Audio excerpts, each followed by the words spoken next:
What's going on, everybody? My name is Mario. This is a channel all about amusement park type stuff, but mostly coasters. And today I'm going to be doing something new-ish, kind of. I'm starting a new series where I'm going to be ranking and reviewing every single coaster that I have ever been on. And to kick off this seemingly never-ending journey, we're going to start at the bottom of the list with the worst coasters I've ever ridden, Boomerangs.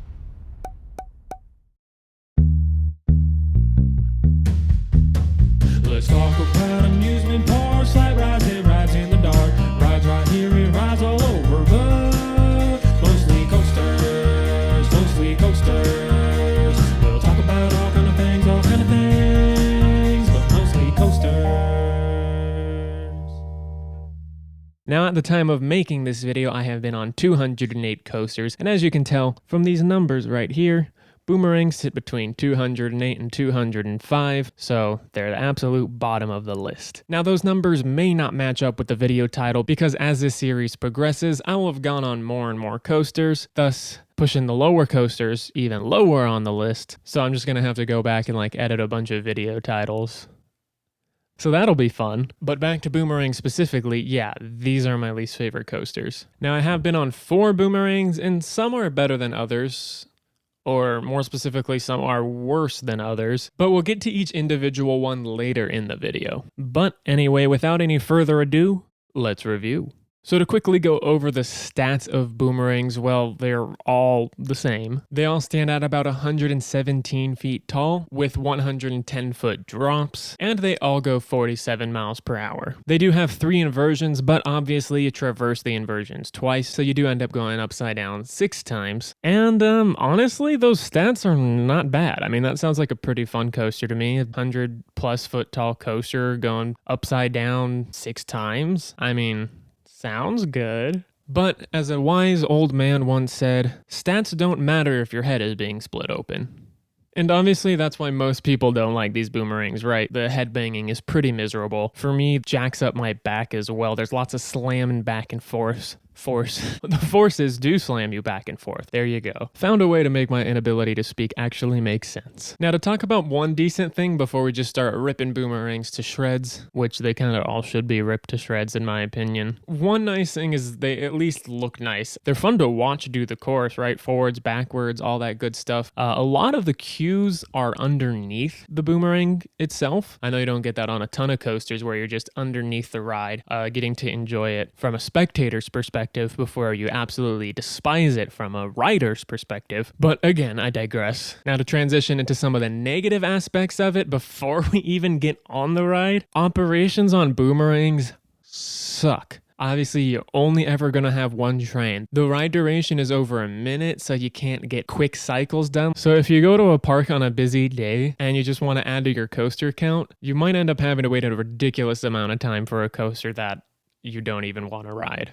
Actually, this is the one at Fiesta Texas. I know my buddy Drew from Parks Bros. He actually missed out on this credit like the first 3 or 4 times he went to this park just because it had an absurd hour-long wait because of how terrible operations are on these coaster models just in general. But yeah, now that we've trashed this thing enough from an off-ride perspective, why don't we talk about the on-ride experience? I mean, do I even have to tell you guys the layout of this thing? I mean, it is a review, so I'll do it anyway. Go up a very slight incline backwards. Go down that very slight decline forward. Do a cobra roll. Then do a loop. Very shallow incline forward. Very shallow decline backwards. Loop backwards. Cobra roll backwards. Station. Which again, honestly sounds like a decent ride. Does not sound bottom of the list worthy. But ouch. So with the exception of some Boomerangs that actually don't have big over-the-shoulder restraints and a little more padding for your back and butt, I think this has to be my absolute least favorite train design. You're sitting on hard plastic, which is okay for a kiddie coaster, but when it's an extreme thrill coaster, you have to have padding or something. Same with the over-the-shoulder restraints. The reason that I don't think Boomerangs are as bad as SLCs, no, the other way around. The reason that I don't think SLCs are as bad as Boomerangs is because at least SLCs have a lot of padding on the over-the-shoulder restraints, so though you do kind of get your head rattled side to side, there is a nice soft little pillow for your head to go into, whereas Boomerangs rattled your head side to side, but it's like a concrete slab or a metal bar going upside your head. Not really the type of experience I'm looking for.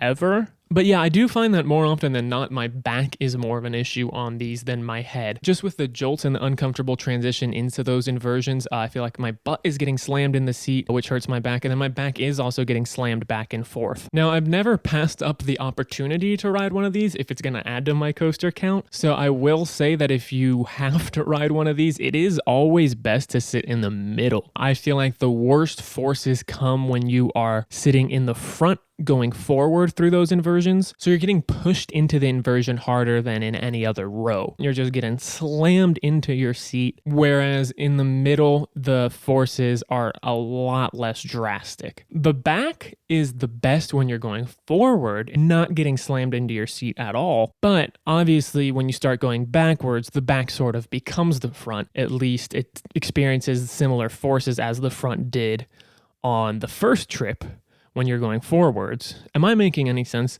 I don't know. But yeah, so the middle is kind of in between those two. Obviously, what?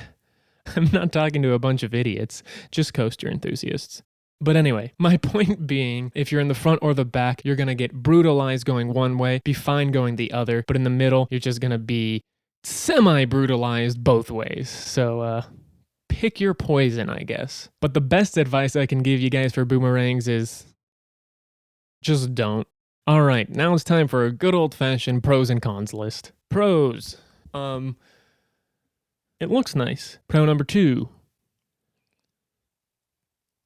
I'm sure the ones with the new trains aren't as bad. Cons, without going on and on forever. Painful ride experience. Bad restraints, bad seats, uncomfortable forces. It's just a big ouchie ride. Capacity, terrible. And then potentially the most egregious thing of all, the amount of times they've been cloned. I mean, you don't just want more bad rides everywhere, right? Just not good. All right, now that I've said everything that there is to say about boomerang coasters in general, I'll go ahead and talk about and give a number rating to each individual boomerang that I've been on. Now, the absolute bottom of the list, we have Boomerang at Six Flags Fiesta Texas, getting a measly 1 out of 10, because I'm deciding to rank things on a scale of 1 to 10 as opposed to 0 to 10. Otherwise, this would be a nice 0 out of 10. It does everything that any boomerang could do poorly and has no redeeming qualities over any of these other boomerangs. Next at number 207, we have Boomerang Coast to Coaster, which is the same, but in my opinion, it has a slightly nicer setting. Other than that, it still hurts terribly, and it's my least favorite ride at that park. At 206, we have Boomerang at Ronde, and I kind of just don't remember this ride, so I'm giving it the benefit of the doubt that it was not the worst one I've been on, although I might not remember it because it could have given me a concussion,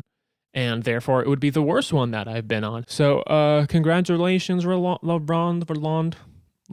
You don't have the worst boomerang on my list. And then at 205, we have one that I must admit I have gotten enjoyable rides on, although it was maybe 7 or so years ago. So, I mean, again, I may have just been a dumb little kid that didn't know that getting your head bashed isn't fun. Boomerang at Knott's Berry Farm. This one actually also looked really nice in the park. I feel like it fit well in that area. And I don't remember having too many terrible rides. So this is the only one that gets a 1.5. No, that's a little too generous. Yeah, no, okay. A 1.5 out of 10 because it's not as miserable. So there you have it. The worst of the coasters I've been on is in the books. Thank you guys so much for watching. We have better reviews coming in the future. It's quite literally only up from here since we are at the bottom of the list. And go ahead and comment what you guys think of boomerangs down below. Make sure you guys like the video if you liked it, and if you didn't like it, 2 thumbs down so I know you didn't like it. Subscribe and turn on notifications for more content like this. And if you're feeling extra fancy, go ahead and share the video. And make sure you guys tune in next time where I'll be talking about a coaster that is slightly better than this one.